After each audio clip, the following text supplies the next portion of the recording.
నమస్తే, welcome to our channel. నేను ఆదిత్య.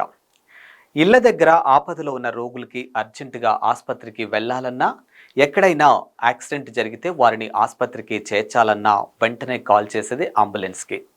ఒక ఆసుపత్రిలో చేరిన రోగికి చికిత్సను అందించినప్పటికీ నయం కాకపోతే వారిని మెరుగైన వైద్యం కోసం ఇతర ఆసుపత్రులకి తీసుకెళ్లాలన్నా అంబులెన్స్ను ఉపయోగిస్తారు.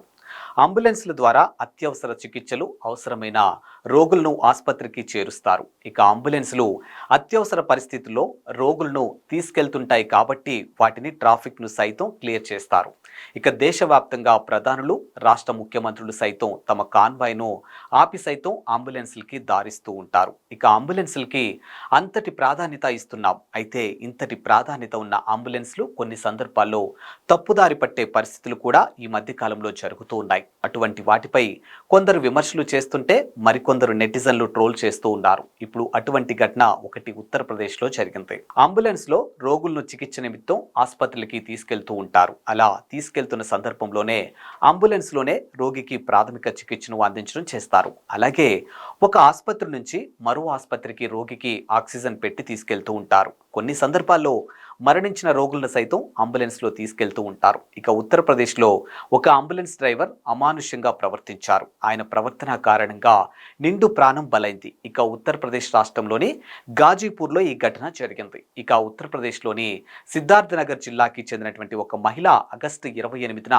గాజీపూర్లోని అరావాలి మార్గ్లో ఉన్నటువంటి ఒక ఆసుపత్రిలో తన భర్తను చేర్పించింది. అయితే ఆ ఆసుపత్రిలో ఖర్చులను భరించలేని మహిళ తన భర్తను ఇంటికి తీసుకెళ్తానని వైద్యులకు సూచించింది.